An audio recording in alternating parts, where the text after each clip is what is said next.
السلام علیکم ورحمۃ اللہ۔ الحمدللہ ان الحمدللہ نحمده ونستعینه ونستغفره ونؤمن به ونتوکل علیہ ونعوذ باللہ من شرور انفسنا ومن سیئات اعمالنا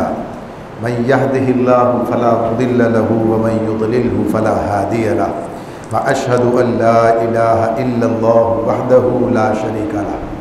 وأشهد أن محمدًا عبده ورسوله أعوذ بالله من الشيطان الرجيم بسم الله الرحمن الرحيم وجاهدوا في الله حق جهاده هو اجتباكم وما جعل عليكم في الدين من حرج ملة أبيكم إبراهيم هو سماكم المسلمين من قبل وفي هذا ليكون الرسول شهيدًا عليكم وتكونوا شهداء على الناس فأقيموا الصلاة وآتوا الزكاة واعتصموا بالله هو مولاكم فنعم المولى ونعم النصير صدق اللہ العظیم۔ سورہ حج کی آخری آیت ہے، آیت 78۔ آج کے اس اختتامی خطاب کا جو عنوان آپ نے پروگرام میں دیکھا ہے، اے پے کرے گل کوشش پہم کی جزا دے، اے پے کرے گل کوشش پہم کی جزا دے، یہ علامہ اقبال کا شعر ہے جو بال جبریل کی ایک نظم ہے جس کا عنوان ہے روح ارضی آدم کا استقبال کرتی ہے، اس سے یہ لیا گیا ہے اور مشہور نظم ہے، آپ کو یاد آ جائے گی، کھول آنکھ زمیں دیکھ، فلک دیکھ، فضا دیکھ، مشرق سے ابھرتے ہوئے سورج کو ذرا دے، اسی کا ایک بند ہے کہ جس کا یہ حصہ ہے، وہ بھی سماعت فرمائیے۔ خورشید جہاں تاب کی ذو تیرے شرر میں آباد ہے ایک تازہ جہاں تیرے ہنر میں، جشتے نہیں بخشے ہوئے فردوس نظر میں، جنت تیری پنہا ہے تیرے خون جگر میں، اے پے کرے گل کوشش پہم کی جزا دے۔ تو یہی بات ہے کہ جنت تیری پنہا ہے تیرے خون جگر میں، اور اسی کا حاصل پھر یہ ہے کہ اے پے کرے گل، اے مٹی کے مجسمے، اے تو جو ہے اپنی اس کوشش کا، مسلسل کوشش کا نتیجہ دیکھتا ہے کہ اپنی جنت کی تعمیر کرنے والا تو خود ہی ہے، یہ جنت تجھے خود تعمیر کرنی ہے، اور یہ جنت جسے تجھے تعمیر کرنا ہے یہ تیرے عمل اس کا نتیجہ ہے، اور اس کو تو ہی اپنے خون جگر سے، یعنی جگر کو خون کر کے، یعنی وہی ایک کوشش پہم کی بات ہے، ایک مسلسل جد و جہد کی بات ہے، اس کی بات ہے، اور اسی کے لیے میں نے یہ آیت آپ کے سامنے اس وقت رکھی ہے، منتخب کی کہ وَجَاهِدُوا فِي اللَّهِ حَقَّ جِهَادِهِ۔ یہ بات اپنی جگہ پر ہے۔ علامہ اقبال کا معاملہ بھی اسی طرح ہے کہ علامہ اقبال نے قرآن مجید سے بڑا ایک شغف انہیں حاصل رہا ہے اور بڑا تعلق ان کا قرآن مجید کے ساتھ ہے، یعنی ان کے کلام سے ہمیں اندازہ ہوتا ہے کہ اس کے اندر انہیں گویا کہیے کہ اس کو جس طرح سے پیش کیا ہے، جس طرح سے ایک بندہ مومن کو مخاطب کیا ہے، اور کس طریقے سے اللہ رب العالمین کی بات اور قرآن کی بات اور اس اسلام کے پیغام کو اس کے سامنے رکھا، تو گویا کہیے کہ وہ خود اس اپنے ہوئی کہے ہوئے کی ایک تعبیر بن کر سامنے آتے ہیں کہ جس سے ہم کہہ سکتے ہیں کہ واقعی وہ اس منزل سے گزرے تھے کہ تیرے ضمیر پہ جب تک نہ ہو نزول کتاب گرہ کشا ہے نہ راضی نہ صاحب کشاف، تو یہ گویا کہیے کہ اس منزل سے گزرے ہوئے فرق، تو اس میں اسی لیے ہمیں گویا کہیے قرآن کے مضامین ان کی گفتگو میں، ان کے اشعار میں نظر آتے ہیں، تو یہاں بھی یہ بات انہوں نے اسی انداز سے کہی ہے۔ یہ بات ہمارے سامنے رہنی چاہیے، اللہ رب العالمین نے ہمیں اشرف المخلوقات بنایا، یعنی انسان کو اللہ تعالیٰ نے اشرف المخلوقات کے طور پر تخلیق کیا، ساری کائنات اللہ ہی کی تخلیق ہے، ایک واحد اللہ خالق ہے، باقی سب مخلوق ہے، سب اس کی تخلیق ہے، چاہے وہ فرشتے ہوں، چاہے وہ جن ہوں، چاہے جمادات کمالات، سب جو بھی چیزیں ہوں بشمول انسان، یہ سب اللہ کی مخلوق ہیں، اللہ کی تخلیق ہیں، ان میں اللہ تعالیٰ نے انسان کو اشرف المخلوقات کا درجہ دیا، یعنی اسے اللہ تعالیٰ نے اس طرح سے تخلیق کیا، جس مقصد کے لیے کیا، جو اس کو مقام دیا، جو کام اس کے سپرد کیا، جو ذمہ داری اسے دی، تو اسی نے اس کو یہ شرف جو ہے بخشا ہے۔ لیکن انسان کا معاملہ یہ ہے، انسان کا معاملہ چونکہ انسان دنیا میں آزمائش کے لیے بھیجا گیا ہو کہ اسے پوری طرح سے رہنمائی اس کی گئی ہے، پورے علم کے ساتھ، پوری روشنی کے ساتھ، پوری ہدایت کے ساتھ اسے دنیا کے اندر بھیجا گیا، اور خارج میں بھی اور داخل میں بھی دونوں طرف سے اس بات کا اہتمام کیا گیا، انتظام کیا گیا کہ انسان بھٹکنے نہ پائے۔ یعنی اندر بھی اللہ تعالیٰ نے ضمیر رکھ دیا جو اسے جس کے لیے کہا کہ نفس لوامہ، یعنی قرآن مجید میں سورہ قیامہ اس میں اللہ نے قسم کھائی ہے، لا اقسم بیوم القیامہ ولا اقسم بالنفس اللوامہ، کہ جو ملامت کرنے والا نفس ہے، جو ضمیر ہے، جو انسان کو نیکی اور بدی کے معاملے میں ہوشیار کرتا ہے، تمیز عطا کرتا، اللہ تعالیٰ نے خود بھی کہا فَأَلْهَمَهَا فُجُورَهَا وَتَقْوَاهَا، ہم نے الہام کر دیا انسان کے اوپر فجور اور تقوی، نیکی اور گناہ بدی جو ہے یہ اسے بتا دی ہے، سمجھا دی۔ تو داخل میں بھی اور خارج کے اندر ہمارے سامنے اللہ نے رسول بھیجے ہیں، کتابیں نازل کی ہیں، اس کے بعد پھر لوگوں پر ہی یہ ذمہ داری عائد کی ہے کہ انہیں آپس میں ایک دوسرے کے ساتھ یہ معاملہ رکھنا ہے، جس کا ذکر کل آپ کے سامنے اس طرح بھی تھا کہ معروف کا حکم دینا اور منکر سے منع کرنا، یدعون الی الخیر، خیر کی طرف بلانا، اس اجتماعیت کا حصہ بننا جو آپس میں مل کر اپنے تزکیے کے راستے پر، اپنی تعلیم کے راستے پر اور نیکی اور بھلائی کے راستے پر آگے بڑھ سکے۔ تو یہ چیز اپنی جگہ ایک واقعہ،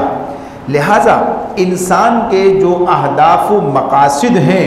یعنی انسان اس سب کے بعد جو اپنا ہدف متعین کرتا ہے، جو اپنا مقصد بناتا ہے، وہی اس کی اصل قدر و قیمت کا تعین کرتا ہے۔ دنیا میں آپ دیکھتے ہیں، دنیا کے اندر، اور دنیا کی بات چھوڑیے، اپنے گرد و پیش میں ہم دیکھتے ہیں، اپنے ماحول کے اندر دیکھتے ہیں، تو ہمیں لوگ مختلف مقاصد کے تحت، مختلف اہداف کے تحت جیتے ہوئے نظر آتے ہیں۔ کوشش تو بات کی ایک اور کم تر درجے کی بات ہے، یعنی جینا مرنا، جینے مرنے کے معاملات، یعنی انسان کی زندگی کا مقصد، انسان کی زندگی کا حاصل، انسان کی زندگی کا ہدف، یعنی جس کے لیے وہ گویا کہیے سب کچھ لگاتا ہے، جسے کہا جائے کہ یہی اس کی زندگی کا حاصل ہے،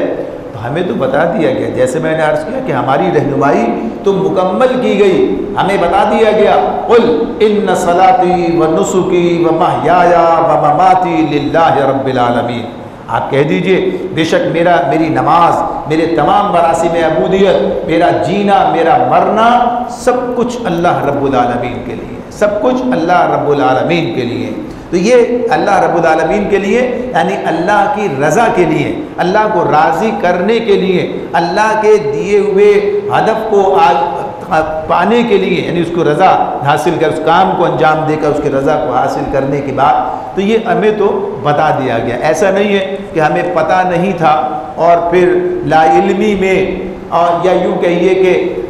کوئی متعین بات نہیں تھی، لہٰذا ہر آدمی نے اپنے ذوق کے مطابق اپنا ہدف طے کر لیا، اپنے ذوق کے مطابق اپنا مقصد متعین کر لیا۔ تو یہ معاملہ کیا ہے؟ یا تو لا علمی کے اندر، یعنی اس اعتبار سے نہیں کہ یہ بات بتائی نہیں گئی تھی، بلکہ اسے جہالت سے تعبیر کیا، یعنی اس جہل، یعنی اس سے ناواقف ہونا، اس طرف نہ جانا، کتاب سے ناواقف ہونے کے نتیجے میں یہ صورتحال۔ آج اگر ہم دیکھیں تو یہ کیفیت ہمیں نظر آتی ہے، یہ کیفیت ہمیں نظر آتی ہے کہ جو بات کل بنی اسرائیل کے لیے کہی گئی تھی وہ آج ہم پر صادق آتی ہے، امت مسلمہ پر صادق آتی ہے۔ وَمِنْهُمْ أُمِّيُّونَ لَا يَعْلَمُونَ الْكِتَابَ إِلَّا أَمَانِي وَإِنْهُمْ إِلَّا يَظُنُّونَ، یعنی کیا حال ہے؟ بنی اسرائیل کے بارے میں بتایا تھا، ان کا حال کیا تھا کہ کتاب کے علم سے ناواقف، لا یعلم، امی یعنی امی سے مراد کیا؟ یعنی اس اعتبار سے کہ یہاں پر اس سے مراد خالصتاً لا علمی ہے، جہالت ہے، کہ کتاب اس کی تشریح خود کر دی قرآن مجید نے، لا یعلمون الکتاب، کتاب کا علم نہیں رکھتے، اور کتاب سے مراد کیا ہے؟ اللہ کی کتاب، اللہ کی طرف سے جو کتاب انہیں ملی تھی اور اب جو کتاب ہمیں ملی ہے۔ تو لا یعلمون الکتاب، کتاب کا علم نہیں رکھتے، الا امانی، بس خواہشات ہیں جن پر جی رہے ہیں اور انہی کے تحت زندگی بسر کرتے چلے جا رہے ہیں۔ یہ کیفیت آج آپ گھوم پھر کر دیکھ لیجئے جو صورتحال ہے، یہ جو ہم ایام منا رہے ہوتے ہیں، یہ جو ان ایام کے اندر ہم کچھ کام کر رہے ہوتے ہیں، یہ کیا چیز ہے؟ یہ خواہش ہے کہ کچھ کر کے، کوئی ذرا سا کام کر کے، کوئی ایک کام کر کے، کوئی ایک دن منا کے، کوئی ایک دن عبادت کر کے اور باقی پوری زندگی میں آزاد چھوڑ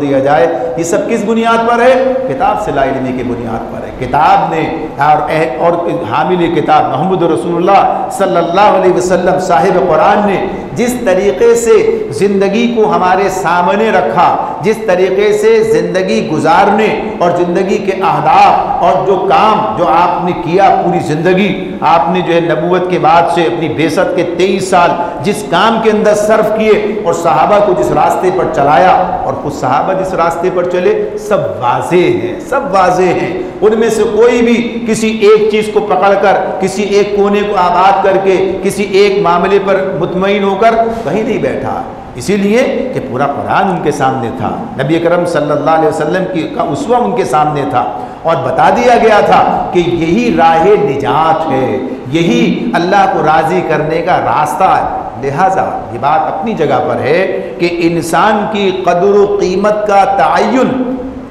اسی وقت ہوگا، اسی مناسبت سے ہوگا کہ جو اس نے ہدف بنایا ہے، جو اس کا مقصد ہے۔ یعنی یہ پہم کی بات، کوشش پہم کے جو معاملہ ہے، یہ تو کسی بھی سمت میں ہو سکتا ہے۔ اور ہم دیکھتے ہیں کہ لوگ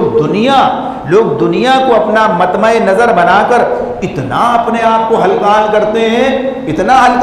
ہیں کہ وہ دنیا جانے کس دنیا کے لیے پتہ چلتا ہے کہ 16 گھنٹے 18 گھنٹے ملازمتیں کرتے ہیں اور ملازمت کر کے پتہ سمجھتے ہیں کہ ہم نے دنیا کو حاصل کر لیا، یعنی اطمینان۔ لیکن کس کے لیے؟ جب وہ 18 گھنٹے 16 گھنٹے جس طرح سے گزار رہے ہوتے ہیں، ان کا حال یہ ہوتا ہے کہ بس ایک اپنے اس دائرے کولو کے بیل کی طرح بچوں کو سوتا چھوڑ کے جاتے ہیں، بچوں کو آتے ہوئے آ کر بھی سوتا ہوا دیکھتے ہیں۔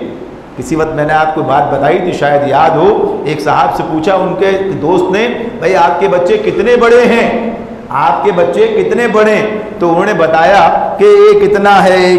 ہے۔ تو انہوں نے کہا یہ کون سا طریقہ ہے؟ یا تو عمریں بتاتے ہیں یا پھر بھائی ایسے وقت کہہ لیں ہمیشہ ایسے ہی دیکھا ہے، ہمیشہ جاتا ہوں تو سوتا چھوڑ جاتا ہوں اور آتا ہوں تو سوتا ہوا پاتا ہوں، دیکھا ہی بستر پر ہے۔ یعنی کیا زندگی ہے؟ نام دنیا، اگر یہ دنیا بھی نہیں سمجھی، دنیا تو نام ہے مال اور اولاد کا، یعنی اولاد کے معاملے میں بھی یہ رویہ رہا، تو بس یہی کہ اولاد کو آسانی، اولاد کی آسائش، اولاد کی عیاشی، اس کے لیے پیسے کمائے جائیں، اس کے لیے۔ اور اصلاً چیز تو اپنی ہے، اصلاً یعنی انسان کا دل اس پر مطمئن ہے، اسے خوشی اس چیز سے حاصل ہو رہی ہے۔ یہ معاملہ بھی صرف اولاد کا نہیں ہے، یہ معاملہ بھی صرف مال کا نہیں ہے، انسان کے اپنے تعین، اپنے مقصد اور اس ہدف کا ہے کہ اسے اسی چیز سے تسکین ملتی ہے، اس نے اپنے معاملے کو اسی مقام پر رکھا ہے۔ تو اس اعتبار سے یہ بات اپنی جگہ پر کہ مقصد کا تعین، ہدف کی جو بات ہے وہی انسان کی حیثیت اور اس کی قدر و قیمت کا تعین کرتے ہیں۔ تو اللہ رب العالمین نے تو ہمیں بتا دیا زندگی کا مقصد کیا ہونا چاہیے۔ اللہ تعالیٰ اس کو مختلف عنوانات سے ہمارے سامنے رکھ دیتے ہیں۔ اعبد اللہ، اللہ رب العالمین نے کیا بات ہمارے سامنے رکھی، بتائی کہ ہم وما خلقت الجن والانس الا لیعبدون، ہم نے انسانوں اور جنوں کو پیدا کیا کس مقصد کے لیے؟ یعنی کیا مقصد اللہ تعالیٰ بیان فرما رہے ہیں کہ وہ ہماری بندگی کریں، اللہ کی عبادت کریں، اس کے لیے پیدا کیا۔ اور انبیاء جو آئے، انبیاء کی کیا دعوت دیتے رہے، انبیاء کیا بات یاد دلاتے رہے، دنیا کے سامنے کیا بات رکھی، انسانوں کے سامنے کیا بات رکھی؟ اعبد اللہ واجتنبوا الطاغوت، اللہ کی بندگی کرو اور طاغوت کی بندگی سے اجتناب کرو، اس کا انکار کرو، یعنی یہ بات جو اس سے کفر کرو۔ فمن یکفر بالطاغوت ویؤمن باللہ، اللہ پر ایمان لانا ہے اور طاغوت کا انکار کرنا، اس سے کفر کرنا، یہ عبادت یعنی اس مقصد کے لیے پیدا کیا گیا۔ تو وہاں تو اللہ تعالیٰ ہم سے صرف اتنی بات کہتے ہیں کہ ہم نے وما خلقت الجن والانس الا لیعبدون، تو زندگی کا مقصد ہمارے سامنے ہے، زندگی کا تعین ہمارے سامنے، اس کا ہدف متعین کر دیا گیا ہے۔ تو اس میں یعنی اس مقصد کے یہ صرف ایک ہی سمت نہیں ہے، بلکہ جیسے کہا یہ نبی انبیاء کی دعوت کی صورت میں اعبد اللہ واجتنبوا الطاغوت، یہ جو کہا گیا، کیوں کہا گیا؟ یعنی اس کے ساتھ ساتھ یہ اللہ کی بندگی کرنا اور طاغوت کی بندگی سے اجتناب کرنا، طاغوت کا انکار کرنا، طاغوت سے کفر کرنا، کیوں؟ یعنی یہ بات یہاں کیوں شامل کر دے؟ قرآن میں ہی ہے، کہیں اور نہیں ہے، اپنی طرف سے اضافہ نہیں کیا انہوں نے۔ اسی لیے کہ کبھی باطل طاغوت بن کر سامنے آتا ہے، کبھی انسان کا نفس طاغوت بن کر سامنے آ جاتا ہے، کہیں مفاد پرست آتے ہیں جو اپنے مفاد کے لیے لوگوں کو اپنے راستے پر لے کے جانا چاہتے ہیں۔ یعنی بندگی حق سے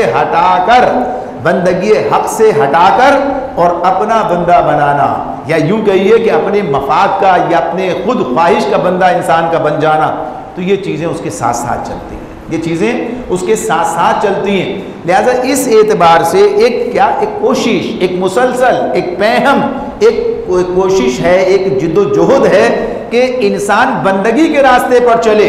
اور کوئی اسے کسی طرح سے اس راستے سے منحرف نہ کرنے پائے، کوئی انحراف اس کی زندگی میں نہ آنے پائے۔ کبھی اس کی زندگی کا کانٹا ایسا یعنی بعض اوقات تو غیر محسوس طریقے سے بدل جاتا، پتہ ہی نہیں چلتا، اور پتہ چلتا ہے کہ آدمی اللہ کی بندگی کا دم بھرتے بھرتے اور وہ طاغوت کا جو ہے دست و بازو بن جاتا، یعنی یہ کیفیت اس کی ہو جاتی ہے۔ تو بہرحال یہی ساری وہ بات ہے جو کل آپ کے سامنے تھی کہ دین کا صحیح فہم، دین کی صحیح سمجھ حاصل کیے بغیر عبادت مکمل طور پر کی ہی نہیں جا سکتی۔ یعنی اطاعت کا نام، عبادت نام ہے اطاعت کا۔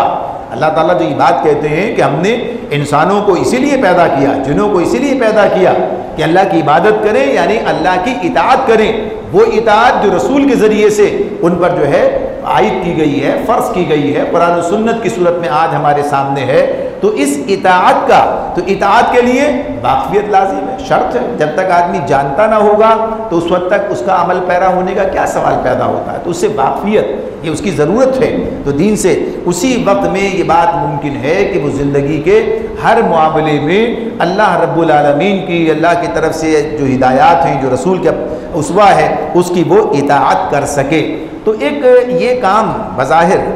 آدمی کو مشکل لگتا ہے، یعنی کہ ہر معاملے میں، ہر اعتبار سے، ہر حوالے سے، اور جبکہ جیسے عرض کیا کہ دیگر قوتیں موجود ہیں خارج میں بھی اور داخل کے اندر بھی، کہ جو انسان کو اس کے راستے سے ہٹانے کے لیے کوشاں رہتی ہیں، کوشش کرتی رہتی ہیں، اپنی جگہ پر وہ اپنا کام کر رہی ہیں۔ یعنی خارج کے اندر جو قوتیں ہیں باطل، جنہیں طاغوت سے تعبیر کیا گیا، اور داخل کے اندر خود انسان کا اپنا نفس ہے، خود انسان کا اپنا معاملہ ہے کہ کس طریقے سے اس کی خواہشات جو ہیں وہ اسے اپنا اسیر کر لیتی ہیں، اسے غلام بنا لیتی ہیں۔ اور یہی وجہ ہے، یعنی اتنے بڑا معاملہ ہے یہ کوئی چھوٹی بات نہیں ہے کہ انسان اسے جو ہے اسی طرح سرسری اس سے گزر جائے، اہم بات ہے۔ اگر ایسا نہ ہوتا تو قرآن اسے بیان نہ کرتا اور نبی اکرم صلی اللہ علیہ وسلم اس کی تشریح نہ کرتے۔ جب قرآن مجید میں اللہ تعالیٰ یہ بات کہتے ہیں افرأیت من اتخذ الہہ ہوا، دیکھا آپ نے اس شخص کو کہ جس نے اپنی خواہش نفس کو اپنا الہ بنا رکھا ہے، معبود کا درجہ دے رکھا ہے۔ اور معبود کا درجے کا مطلب کیا ہے؟ یعنی اسی کی بندگی کر رہا ہے، اسی کی اطاعت کر رہا ہے، اسی کے پیچھے جا رہا ہے۔ اور نبی اکرم صلی اللہ علیہ وسلم نے کیا کہا اس کے حوالے سے؟ تفہیم القرآن نے وہ حدیث نقل کی مولانا نے، وہاں پر اسی آیت کے حوالے سے کیا فرمایا کہ دنیا میں بدترین معبود، نبی اکرم صلی اللہ علیہ وسلم نے فرمایا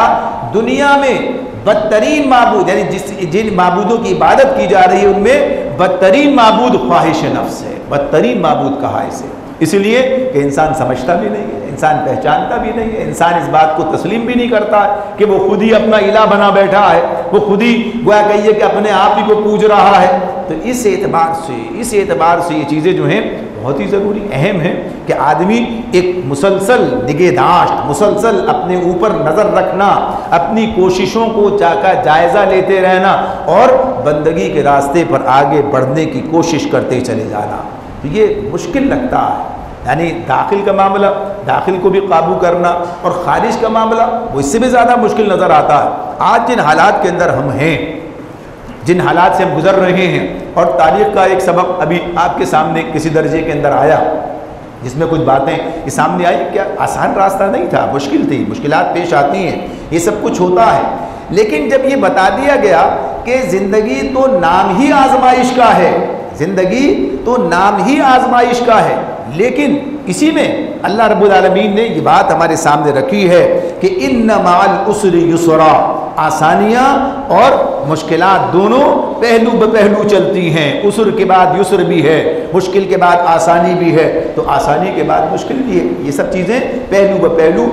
آگے چلا کرتی ہیں۔ بعض اوقات ہوتا ہی یہی ہے، انسان ہمت ہارنے لگتا ہے، انسان تھک جاتا ہے، وہ دیکھتا ہے، آج بھی آپ دیکھیے آج کے جو ماحول میں، آج کے جو حالات میں جس طریقے سے آج اقامت دین کی جدوجہد کرنے والے افراد یا اور دیگر جو اصلاح احوال کے لیے اٹھنے والے لوگ ہیں، حالانکہ اصل اصلاح تو اسی ذریعے سے ہے، اصل کام بھی یہی ہے، یعنی جیسے اس مقصد کی بات تھی، اس مقصد کے حوالے سے کہ اس مقصد کا صحیح تعین ہی پہلا کام ہے کہ آدمی یہ بات سمجھ لے کہ اس کا خلاصہ، اس کا مغز، یا جسے کہیے کہ جسے دو جملوں میں بیان کیا جائے، اس کی بات کل ہم نے کسی درجے میں کی تھی، یعنی اقامت دین، اللہ کی رضا کا حصول، اللہ کو راضی کر کے کامیابی کے اس مقام تک پہنچ جانا جسے خود اللہ تعالیٰ کہتے ہیں ادخلوا الجنت فقط فاز، جو جنت میں داخل کر دیا گیا بس وہی کامیاب ہے، یعنی جنت سے سفر شروع ہوا تھا آدم کا، اور یہ نسل آدم جو جنت میں پہنچ گئی واپس، گویا کہیے کہ وہ کامیابی سے ہمکنار ہو گئی، یہ اس کا مقصد ہے، یہ اس کا ہدف ہے، اللہ کو راضی کرنا، جنت کا مسافر ہوں، اپنی منزل تک پہنچ جانا، اپنی منزل تک پہنچنے کے لیے یہ جو راستے کی تنگنائیاں، مشکلات، پریشانیاں، یہ ساری چیزیں ساتھ ساتھ چلتی ہیں، آدمی کی نظر تو منزل پر ہے، اور جب آدمی کے سامنے منزل کا تعین ہو اور راستے کی سمجھ ہو، پھر انسان تھکا نہیں کرتا ہے، انسان تھکا نہیں کرتا، انسان تھکتا کب ہے؟ انسان تھکتا اس وقت ہے جب منزل کا سچا شعور اس کے اندر موجود نہ ہو، منزل کا سچا شعور، یعنی بعض اوقات کیا ہوتا ہے، ہم سمجھتے ہیں ایک اجتماع کی کام، ہم اپنی بات کر لیتے ہیں، یہ کامیابی جو ہے یہ ہمارا مقصد ہے، یہ حاصل ہو گئی الحمدللہ، خوش ہو گئے، اور اگر یہ ایسا نہ ہو سکا تو مایوس ہونے لگے، پریشان ہونے لگے، دیکھو یہ کام کیا، ایسا ہوا، یہ کچھ ہوا، یہ نہ ہو سکا، وہ چیز نہ ہو سکی، کوئی اور راستہ اختیار کیا، کسی اور راستے پر چلے، وہاں بھی یہ معاملہ جو ہے آگے یا پیچھے ہو گیا، تو آدمی کی امید کا معاملہ اور آدمی کی مایوسی کا معاملہ پیدا ہونے لگا۔ تو یہ چیز اگر یہ پہلے میں نے عرض کیا آپ سے، مقصد کا شعور اور راستے کا تعین اگر اس پر شرع صدر حاصل ہے تو مایوسی کا کوئی گزر نہیں ہے، پھر مایوسی کا کام نہیں ہے، پھر تو آدمی آگے بڑھا کرتا ہے، پھر تو پیترے بدل کے، پھر گویا کہیے کہ وہ اپنے راستے کو پہچانتے ہوئے، حالات کے تقاضوں کو سامنے رکھتے ہوئے اپنی منزل کی طرف پیش قدمی کرتا چلا جاتا ہے، اسے معلوم ہے یعنی مسائل ہیں، مصائب ہیں، مشکلات ہیں، پریشانیاں ہیں، لیکن ان سب کا یہ معلوم ایک وقت اس کو ختم ہو جانا ہے، یعنی آزمائش کا معاملہ جو ہے وہ ختم ہو جانے کے لیے، آزمائش کوئی قائم رہنے کے لیے نہیں ہوتی ہے، تو اسی کو کہا تھا طول غم حیات سے گھبرا نہ اے جگر، ایسی بھی کوئی رات ہے جس کی سحر نہ ہو، ایسی۔ تو یہ تو دنیا کی بات تو دنیا کی ہے، دنیا میں بھی حالات بدلتے ہیں، دنیا میں بھی کیفیات بدلتی ہیں، لیکن ہمارا تو معاملہ کیا ہے، جب اللہ کے پاس کامیابی کے ساتھ میں کلمہ لا الہ الا اللہ محمد رسول اللہ کہہ کر جان آفری کے سپرد کر دی، کامیاب ہو گئے، سحر طلوع ہو گئی، یعنی موت کو سمجھا ہے غافل، اختتام زندگی، یہ ہے صبح زندگی، یہ ہے شام زندگی، صبح دوام زندگی، اب تو وہ صبح طلوع ہو گئی ہے، وہ تو ہمارے سامنے، اسی لیے بندہ مومن کے لیے موت کوئی بھیانک خواب نہیں ہوا کرتا، اس کے لیے وہ تو چلا جاتا ہے، اسی لیے کہ منزل کی طرف پیش قدمی ہے، اصل منزل اس کے سامنے ہے۔ تو یہ ہو سکتا ہے کہ آزمائشیں طویل محسوس ہوتی ہیں اور آدمی سمجھتا ہے پتہ نہیں کب اور کس دن یہ کام ہوگا، لیکن ایک دن اسے ختم ہونا ہے، اور عام طور پر دنیا ہی میں اللہ تعالیٰ یہ عسر کے ساتھ یسر کا مرحلہ بھی سامنے لاتا ہے۔ کام کیا ہے؟ مستقل مزاجی کے ساتھ لگاتار کوشش، عمل پیہم کے نتیجے میں یعنی یہ راستے طے ہوتے ہیں، اور ساتھ ہی ساتھ یہ بات بھی ایسا ہو سکتا ہے کوئی ہدف جو ہم نے طے کیا ہو وقتی، یعنی جو یا ایسے بھی ہمارے اہداف ہوتے ہیں،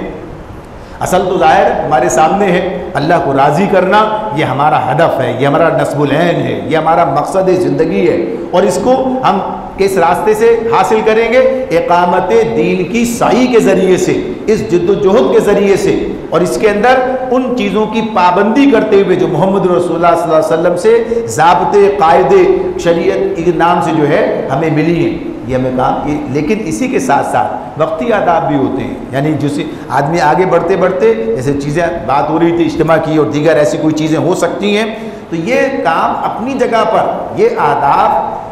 بہت سے حالات ایسے بھی ہوتے ہیں،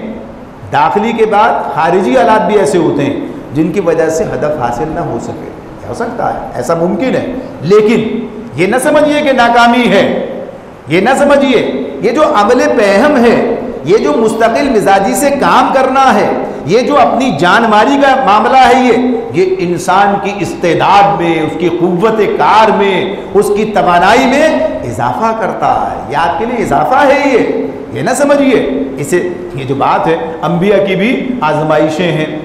وہاں یہ نہیں ہے کہ یہ دیکھنا ہے کون سچا ہے اور کون جھوٹا ہے، سورہ عنکبوت میں اللہ نے بتایا ہے نا، یہ ہم نے یہ دیکھنا ہے کہ تم میں سے سچا کون ہے اور جھوٹا کون ہے، اور ہم آزمائش کریں گے، تو انبیاء کا معاملہ تو ایسا نہیں، انبیاء کا معاملہ کیا ہے؟ وہ تو چنیدہ ہیں، اللہ تعالیٰ نے ان کو چنا ہے، اب ان کی یہ جو تربیت ہے، یہ جو آزمائش ہے، تو یہ تربیت ہے، تربیت ہر پہلو سے ہوا کرتی ہے، تربیت کے سارے پہلو ہوتے ہیں، تو تربیت کے حوالے سے کہ تربیت انسان کو کام کا آدمی بناتی ہے، تربیت انسان کو کام کا آدمی بناتی ہے، تو کام کا آدمی بننا، کام کرنے کے لیے کام کا آدمی بننا ضروری ہے، جب کام کا آدمی بنے گا تو کام کرے گا، زیادہ گھبرانے کا معاملہ کسی چیز کے ساتھ نہیں ہے، یہ معاملہ کیا ہے؟ چاہے دیر لگتی ہے، چاہے معاملات اپنے توقع کے مطابق نہیں ہوتے ہیں، چیزیں جو ہیں اس طرح نہیں ہو پاتی، یعنی ہم نہیں جانتے، ہمیں نہیں معلوم ہے کب نتیجہ نکلے گا، کتنا نکلے گا، کس صورت میں نکلے گا، یہ سب اللہ تعالیٰ کے ہاتھ میں، یہ سارا معاملہ، ہمارا کام کیا ہے؟ مستقل مزاجی کے ساتھ کام کرتے چلے جانا، کام کرتے چلے جانا۔ قرآن نے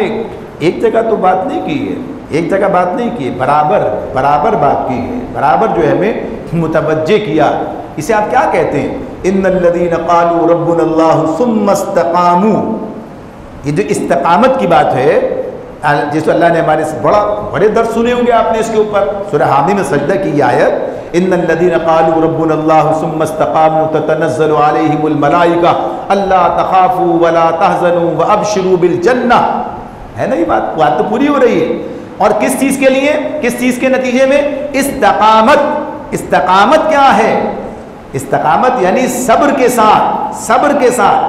ہم تو اردو میں استعمال کرتے ہیں صبر و استقامت ایک ساتھ استعمال کرتے ہیں، دونوں کو یکجا کر کے کہتے ہیں، حالانکہ استقامت صبری کے نتیجے میں حاصل ہوتی ہے،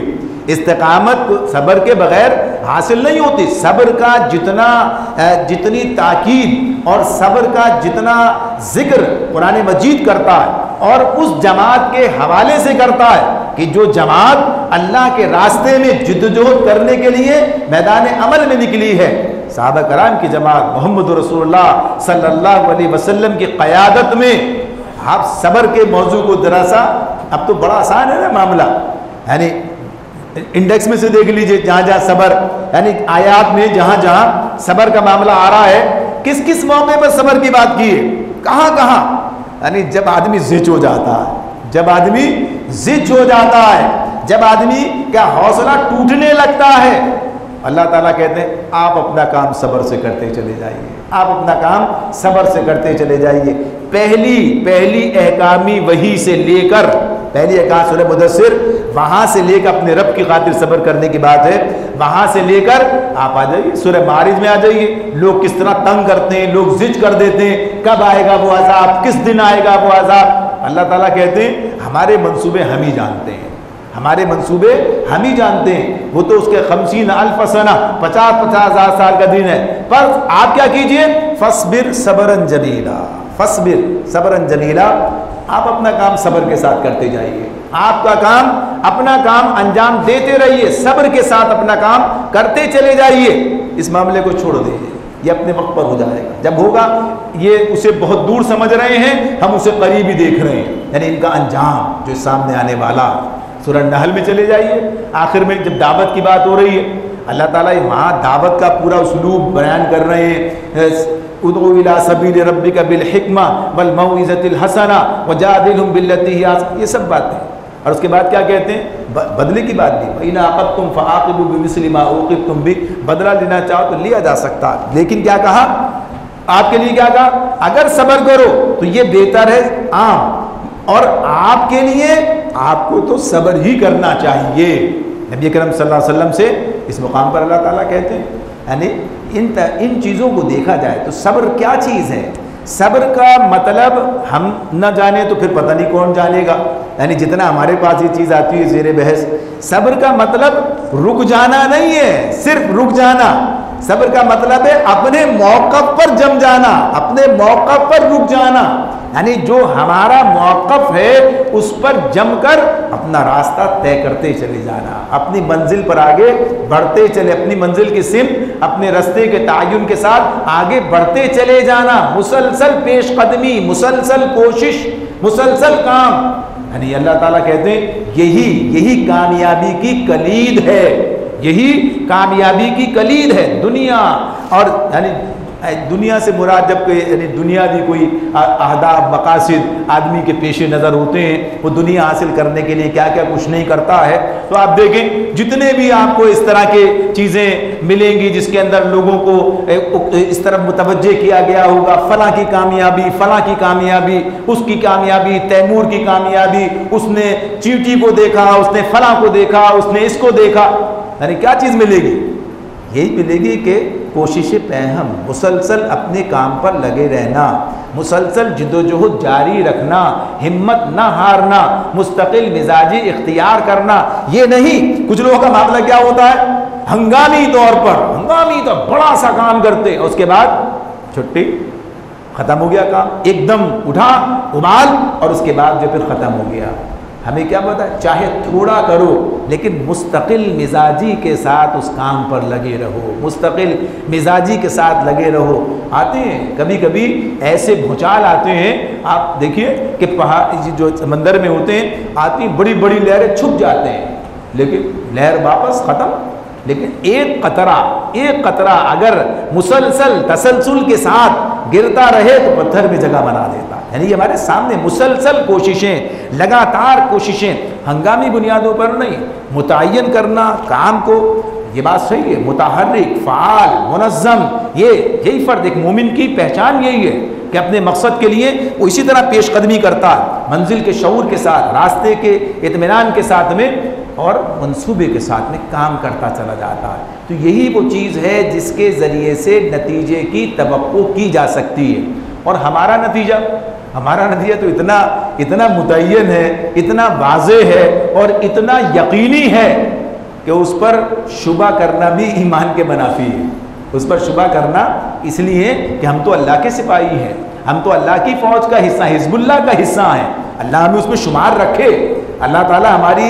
ہماری جو خوشگمانی ہے اس کو پورا فرمائے اور ہمیں اسی کے اندر شمار کر لے کہ ہاں ہمیں وہی جو ہے شمار کر کے ہمارا حساب ہمارا معاملہ بھی اسی کے مطابق کیا جائے۔ تو یہ بات اپنی جگہ پر انسان اس طریقے سے، تو قرآن جو صبر کی بات کرتا ہے تو آپ دیکھ لیجئے جہاں جہاں وعدے ہیں وہاں بھی صبر کی بات، اور جہاں جہاں کام ہے وہاں بھی صبر کی بات، اور جہاں جہاں اپنے دائرے کے اندر اپنے منصوبے کے مطابق مشتعل ہوئے بغیر، کسی کے اکسانے پر ادھر ادھر ہوئے بغیر اپنا کام جاری رکھنا، وہاں بھی صبر کی بات ہے۔ مثال کیا ہے، دیکھیے اللہ تعالیٰ جب سورہ آل عمران کی آیت 186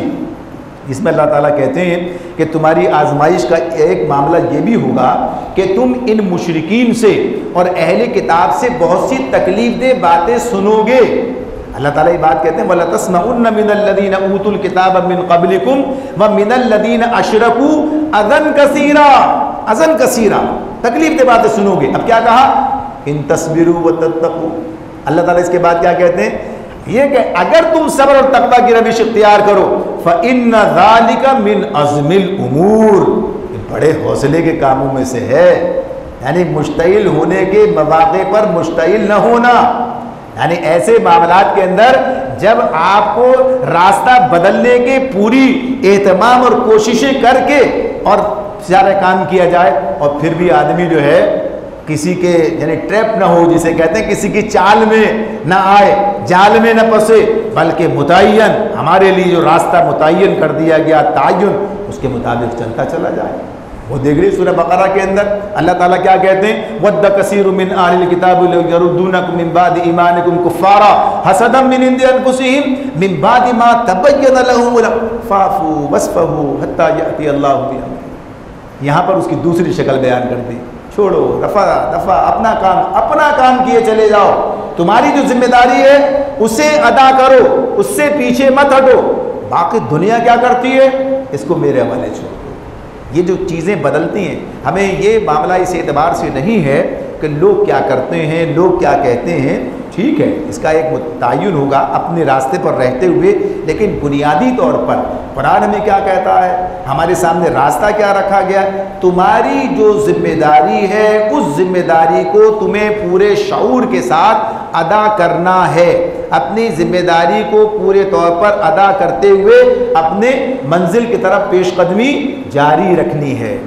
آج کے دور میں یہ چیز اس لیے زیادہ اہم ہے کہ ہم بظاہر دیکھ رہے ہوتے ہیں، ایک دو مسئلے ہمارے سامنے آتے ہیں۔ ایک معاملہ تو یہ ہوتا ہے ہماری کوششیں اس درجے کی کیا کہیے کسی درجے کی بھی نہیں ہوتی ہیں، یعنی ہم کوششوں کے معاملے میں یہ پہم کی بات تو دور کی بات ہے، کوششیں کبھی کبھی کچھ تھوڑی سی یعنی کسی درجے میں جو ہو رہی ہوتی ہیں، انسان کو پورا نقشہ پورا منصوبہ، تحریک اسلامی پاکستان اپنا ایک منصوبہ رکھتی ہے، اس کا ایک کام ہے، اس کا اپنا ایک پورا تعین ہے، اس کے مطابق اسے مستقل اپنے آپ کو مصروف عمل رکھنا ہے، مصروف کار رکھنا ہے، تو اس اعتبار سے اپنے کام کو اپنے اس طرح انجام دیتے چلے جانا اور دل جمعی کے ساتھ لگے رہنا، اس کی بات ہو رہی ہے۔ تو جہاں کام ہی نہ ہو، کام کا وہ معیار اور اس کے بعد پھر نتیجے کا دور ہونا، نتیجے کا اپنے اس کے توقع کے مطابق نہ ہونا، یہ تو بات کا مسئلہ ہے نا کہ پھر ادھر حوصلہ دیا جائے، ابھی تو کام ہی نہیں کیا تو اس کی بات کہاں سے ہو؟ جب کام ہی نہیں کیا، اس درجے کا کام ہی نہیں ہے، اس درجے میں ایک مثال میں آپ سے عرض کرتا ہوں۔ اب دیکھیے بہت سے لوگ یہ بات کہتے ہیں، بہت سے لوگ کہتے ہیں کہ یہ جیسے پاکستان میں اس سے ذرا مختلف بات الگ ہے، لیکن بہرحال مثال کی بات ہے، کام کی بات ہے کہ یہ اب جو ہے انتخابی طریقہ کار جو ہے یہ ناکام ہو گیا، یعنی یہاں پر ہم نے اتنا، اور کسی اور کی مثالیں کسی اور جگہ کی بھی مختلف دی جا رہی ہوتی ہیں، وہاں فوج نے قبضہ کیا، فلاں یہ ہوا، سب مصر کی بھی اور الجزائر کی بھی، لیکن یہاں جہاں آپ بیٹھے ہیں وہاں آپ یہ بتائیے، آپ یہ سوچئے کہ کیا واقفیت کا مطلب یہ نہیں ہوتا یہاں سارے لوگ مجھے جانتے ہیں یا میرا نام جانتے ہیں، یا گویا کہیے کہ کوئی شناخت اور اس طرح کی ہے، میری دعوت سے واقفیت، میرے مقصد سے واقفیت کس درجے میں، جس بستی میں آپ رہتے ہیں تو اس بستی میں اللہ کے دین کی دعوت، تحریک اسلامی کی دعوت، اقامت دین کی دعوت کتنے لوگوں تک پہنچی ہے؟ یہ ظاہر ہے کہ جو انتخاب کی بات ہم کر رہے تھے تو انتخاب تو پاکستان میں ہوتا ہے، 5D میں نہیں ہوتا ہے خالی، یعنی اگر ہم سوچیں کہ بھائی میں نے فلاں مقام پر، انہوں نے 5M 5J کے اندر، انہوں نے جو ہے اٹاوا سوسائٹی کے اندر، یعنی یہ کام تو اس سطح پر دیکھا جائے گا، اس سطح پر کی بات ہوگی، یہاں بھی بعض اوقات تو یہاں بھی وہ کام نہیں ہے، تو اس سطح پر جب اس حوالے سے ہم دیکھتے ہیں تو یہ بات ہمارے سامنے آتی ہے کہ ہم سے واقف لوگ بھی بہت ہی کم ہے، دعوت تو بہت دور کی بات ہے، دعوت سے واقفیت کا معاملہ کہ اس دعوت سے اس کا رد کرنا، قبول کرنا، تو یہ بہت ہی دور بات کی بات ہے۔ مولانا نے کیا کہا ہے، یعنی کسی مقام پر وہ یہ بات کہتے ہیں، کروڑوں آدمیوں کو آپ کی دعوت، اس وقت کہہ رہے تھے جب اتنی آبادی نہیں تھی، یعنی آپ کی دعوت سے واقفیت ہونا چاہیے، اس کے بعد وہ کہتے ہیں نیچے اترتے ہیں تو پھر کہتے ہیں اتنے لوگوں کو جو ہے آپ کی دعوت سے اتفاق کرنا چاہیے، اتنے لاکھ لوگ جو ہیں وہ آپ کی دعوت کو قبول کرنے کے ساتھ آپ کے ساتھ کام کرنے کے آمادہ ہونے چاہیے، یعنی کیا ترتیب ہے، کس طرح سے یہ چیزیں جو ہیں انجام پائیں گی؟ تو ظاہر ہے جب وہ کام ہو ہی نہیں سکے گا، ہم یہ کہتے ہیں فلاں کو دیکھو یوں آیا یوں کیا اور یوں کامیاب ہو گیا، ٹھیک ہے جیسے آیا ویسے چلا بھی گیا، اور نہیں چلا بھی جائے تو بہرحال باطل کا مسئلہ تو باطل کا ہے، حق اپنے اصولوں کے مطابق چلے گا آگے۔ اللہ رب العالمین نے کبھی بھی انبیاء کے معاملے میں بھی کوئی ایسی مداخلت نہیں کی جو گویا کہیے کہ اس کے عام حالات کے خلاف ہو، یعنی زبردستی کوئی چیز کر دی جائے، کوئی چیز ایسی اوپر سے کر دی جائے۔ عذاب تو آئے، اگر لوگ نہیں مانے عذاب آ گیا، انقلاب نہیں آیا، عذاب آ گیا انقلاب نہیں آیا۔ ڈرنا چاہیے ہمیں اس سے کہ وہ وقت نہ آ جائے کہیں کہ انقلاب اسلامی کے بجائے اللہ کا پکڑ آ جائے، عذاب آ جائے۔ پکڑ تو کسی نہ کسی شکل میں نظر آ ہی رہی ہے، یہ بات اپنی جگہ ہے۔ تو میرا کہنے کا مقصد یہ ہے کہ اگر ہم اس تناظر میں دیکھتے ہیں تو ہمیں یہ بات پتہ چلتی ہے کہ ہم سے یعنی ہم سے مراد اس دعوت سے وابستہ افراد کا اس میں ریشو کیا ہے، اس ملک کے اندر، اس شہر کے اندر صرف واقعیت کوئی چیز نہیں ہوتی ہے، صرف یہ سوچنا چونکہ یہ آدمی غلط ہے اور زیادہ صحیح آدمی میں ہوں، اپنے آپ کو پیش کر رہا ہوں تو اب یہ کام ہو جائے گا۔ یہ اس غلط فہمی کے اندر ہم نے بہت سارا وقت ضائع کیا۔ تو ہم تو بات کر رہے تھے اسی اعتبار سے کہ معاشرے کو اسلام کے قابل بنانا، اسلام کے حق میں اسے ہموار کرنا، اس کے اندر اسلام کی پیاس پیدا کرنا، تاکہ اس کے ذریعے سے اقامت دین کی منزل سر کی جائے اور اللہ کی رضا کا حصول ہمیں ممکن ہو ہمارے لیے۔ تو یہ صحیح کوشش کرتے چلے جانا، تو پہم کوشش کی بات ہے، مسلسل لگے رہنے کی بات ہے۔ اور جب اللہ تعالیٰ کا یہ نظام ہے، اس کا قاعدہ ہے، کلیہ ہے کہ وہ کسی کی بھی محنت کو ضائع نہیں کرتا، وہ اس کو ناقدری نہیں کرتا۔ قرآن مجید میں اللہ تعالیٰ کہتے ہیں، اللہ تعالیٰ یہ بات کہتے ہیں وَكَانَ اللَّهُ شَاكِرًا عَلِيمًا، یعنی اگر اللہ کی طرف سے دیکھیں اصل تو کون ہے جس کے پاس اختیار ہے، اقتدار کس کا ہے، فیصلہ کس کی طرف سے ہوتا ہے، کون دیتا ہے، کس کی طرف سے کیا کچھ ملتا ہے، فیصلے کس کے ہاتھ میں، اللہ ہی کے ہیں نا۔ تو اللہ تعالیٰ یہ بات کہتے ہیں وَكَانَ اللَّهُ شَاكِرًا عَلِيمًا، اللہ قدردان ہے اور علم رکھتا ہے، آپ کی کوشش کا علم بھی رکھتا ہے، اور اگر اس مقام کی ہے کہ اس کی قدردانی کی جائے تو قدر بھی کرتا ہے۔ لیکن یہ نہیں ہو سکتا کہ ایک چھٹانک کا موازنہ جو ہے وہ 1 ٹن سے کر دیا جائے، یہ کام نہیں چلے گا۔ یہ آدمی کہے بھائی کام تو ہے، اخلاص تو بہرحال کچھ نہ کچھ کسی نہ کسی طرح کیا تو ہے، لیکن ظاہر ہے جیسا ہے اس کے مطابق ہی ہوگا۔ قرآن میں سورہ بنی اسرائیل میں اللہ تعالیٰ فرماتے ہیں، وہاں کیا کہا ہے وَسَعَى لَهَا سَعْيَهَا، وہاں بھی یہی مضمون چلا ہے، کوشش، اور کیسی کوشش، جیسا کہ کوشش کرنے کا حق ہے، جیسی کرنی چاہیے ویسی۔ وَسَعَى لَهَا سَعْيَهَا وَهُوَ مُؤْمِنٌ فَأُولَٰئِكَ كَانَ سَعْيُهُمْ مَشْكُورًا، اس کی صحیح مشکور ہوگی، اس کی صحیح قبول کی جائے گی۔ قبول کا مطلب یہ ہے نتیجہ نکلے گا، نتیجہ سامنے آئے گا، اس کا نتیجہ اللہ تعالیٰ دکھائیں گے۔ تو یہ اسی وقت ممکن ہے کہ جب آدمی اپنے کام کو پہچانے، اپنے کام کا صحیح شعور حاصل کرے، اپنے مقصد کی طرف پیش قدمی کرنے کے لیے تیار ہو، اس راستے کا اسے تعین ہو، اس پر وہ اطمینان کے ساتھ، اطمینان قلبی کے ساتھ، اسی لیے شرح صدر کے اصول کی بات ہوتی ہے قرآن و سنت کے ذریعے سے، اور پھر اس پر پیہم اپنا کام جاری رکھے تو یقیناً کامیابی اس کے قدم چومے گی۔ یقین محکم عمل پیہم، یہ وہی یقین اس راستے پر تبھی عمل پیہم ممکن ہے، ورنہ ممکن ہی نہیں ہے۔ یقین محکم عمل پیہم، محبت فاتح عالم، جہاد زندگانی میں یہ ہیں مردوں کی شمشیریں۔ اللہ تعالی ہمیں ایسا ہی مرد میدان بنا دے، اللہ تعالی سمجھنے اور عمل کرنے کی توفیق عطا فرمائے۔ وآخر دعوانا ان الحمد للہ رب العالمین۔